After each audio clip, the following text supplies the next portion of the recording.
Hi, let me show you how to turn on in-app purchases on iPhone.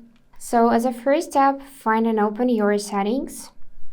And now start scrolling down till you can see this section, Screen Time.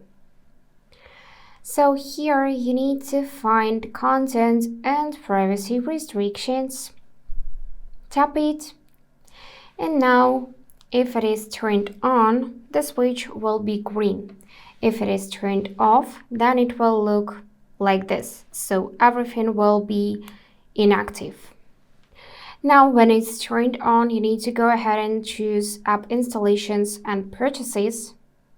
And now in this section, you should see In-App Purchases. So you need to switch from Don't Allow to Allow by tapping it and go back to Save Changes. And that's it. Now you can make in-app purchases on your device. Sometimes you may be required to enter a password, but in most cases this setup allows you to do without entering additional passwords. And that's all. If this video was helpful, please subscribe, like and comment. And I wish you all the best. Bye bye.